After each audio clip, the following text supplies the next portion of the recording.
आजादी की दुनिया।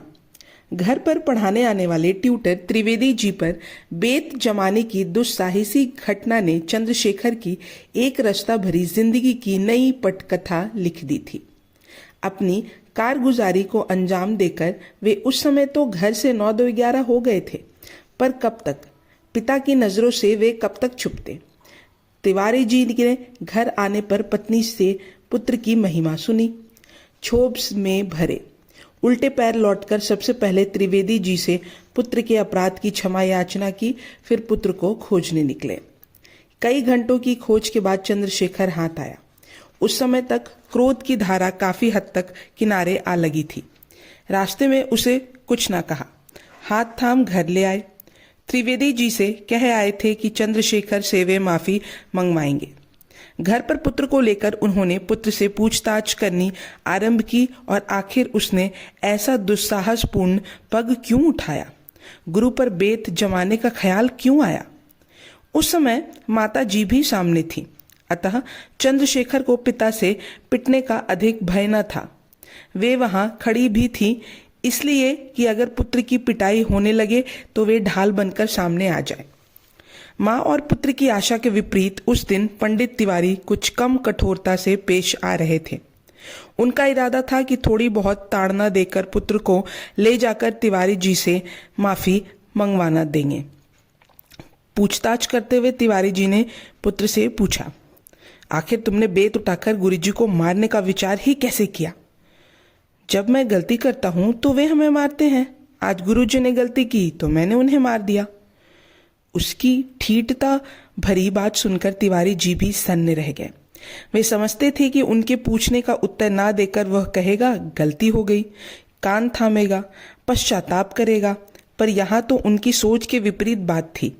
उसका उत्तर सुन कुछ कड़क स्वर में कहा, क्या यह उदंडता नहीं थी, क्या यह अभद्र व्यवहार नहीं था। नहीं। चंद्रशेखर को फिर ठीठता भरा उत्तर उभरा, नियम तो नियम है जो सब पर लागू होते हैं। गलती पर पिटाई का नियम है तो इस नियम में गुरु शिष्य का भेद क्यों। नालायक, बदतमीज, आवारा, अपने पिता से भी आंखें मिलाकर बात करता है। तुझे चलकर गुरुजी से क्षमा याचना करनी पड़ेगी। असंभव। क्या? मैंने जो किया उचित किया। अब उचित किया तो उसके लिए क्षमा याचना कैसी। पुत्र के उत्तर पर तिवारी जी अपना आवेश जैसे खो बैठे। ना चाहते हुए भी उन्होंने जोर का तमाचा चंद्रशेखर के गाल पर जड़ दिया।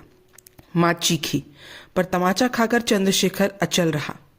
तिवारी जी चीख कर बोले, नालायक, निकल जा मेरे घर से। जो गुरुजन का सम्मान नहीं करता वह आने वाले कल में मेरा सम्मान क्या करेगा। बड़बड़ाते हुए वे पलटे और बेत उठाने के लिए झपटे। चंद्रशेखर तेजी से इस प्रकार घर से बाहर निकल आए जैसे पिता के आदेश का पालन कर रहे हों, उन्हें इस कष्ट से बचा रहे हों कि वे उसकी बेत से पिटाई करने में थके।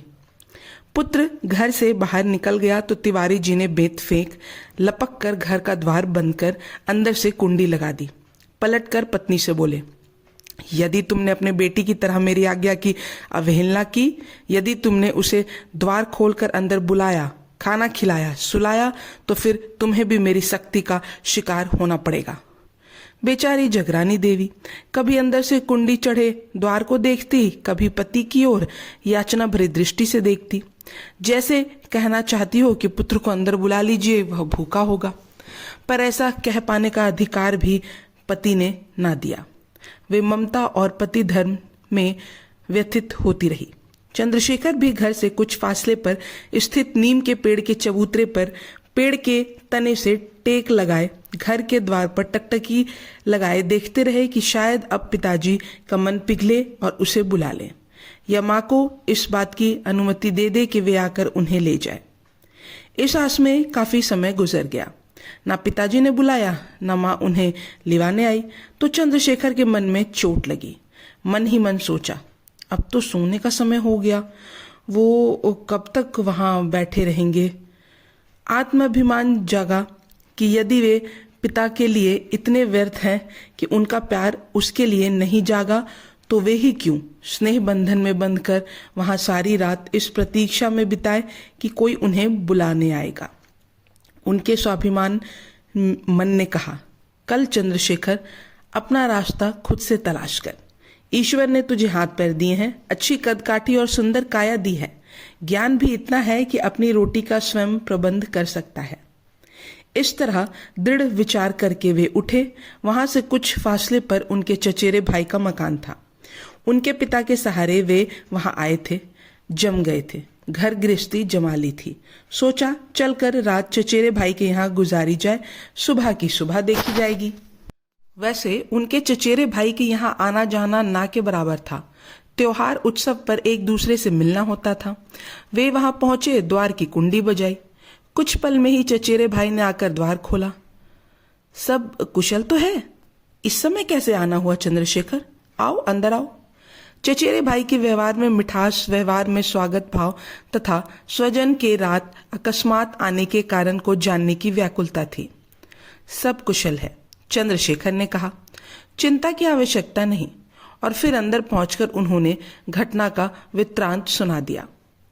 यह भी कहा, रात वहां रुकूंगा, सुबह अगर पिताजी आकर नहीं ले जाने तो खुद अपने लिए कोई व्यवस्था कर लूंगा। खुद से क्या व्यवस्था करोगे? मैं तुम्हारा भाई हूं, घर को अपना समझो। मैं खुद जाकर चाचा जी से बात करूंगा। जरूरत नहीं, अगर पिताजी बुलाने नहीं आते तो मैं घर नहीं जाऊंगा, चंद्रशेखर ने दृढ़ता से कहा। अच्छा अच्छा भाई, कल की कल देखी जाएगी। शब्द पूरे कर उन्होंने पत्नी को आवाज देकर चंद्रशेखर के लिए भोजन तैयार करने को कहा। चचेरे भाई की पत्नी अंदर द्वार की ओट में खड़ी सब कुछ सुन रही थी। उसे यह बात उचित न लगी थी कि पति बिन बुलाए मेहमान को उस घर को अपना ही घर समझने की बात कह गया था। उसे शंका हुई कि 2-4 दिन या 10-20 दिन चंद्रशेखर वहां जम गया तो एक आदमी का खाना और काम व्यर्थ में बढ़ेगा। उसने उस समय का भोजन बना दिया, खिला भी दिया। चंद्रशेखर के सामने बैठकर मृदु बातें कर भाभी का रिश्ता निभाया। पर चंद्रशेखर के लिए सोने की व्यवस्था कर जब पति सोने आया तो बोली, देखो जी, चंद्रशेखर को आगे रोकने की जरूरत नहीं। जो अपने माँ बाप का आज्ञाकारी नहीं, वह चचेरे भाई बहन का क्या होगा? वह स्वभाव से उदंड है। कब क्या कर बैठे कुछ पता नहीं। खामखा तुम पचड़े में क्यों पड़ते हो? 2-4 दिन तुमने रोक लिया तो तुम्हारे चाचा चाची कहेंगे कि लड़के को तुम बिगाड़ रहे हो। ठीक है भाग्यवान, अब आगे प्रवचन मत दो, मैं समझ गया कि तुम क्या चाहती हो, चचेरे भाई ने खिन्न होकर कहा। इत्तेफाक से जिस चंद्रशेखर को सोता हुआ समझकर पत्नी ने पति को ऊंच नीच समझाई थी, चंद्रशेखर उस समय जाग रहा था।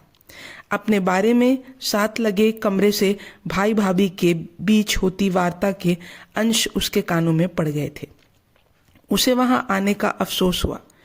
उसे लेकर भाई भाभी में मनमुटाव ना हो जाए, ऐसा सोचकर उसने सुबह की प्रतीक्षा की। सुबह होने पर चंद्रशेखर ने सामान्य भाव से नाश्ता किया और फिर काम की तलाश की बात करके चचेरे भाई का घर छोड़ दिया।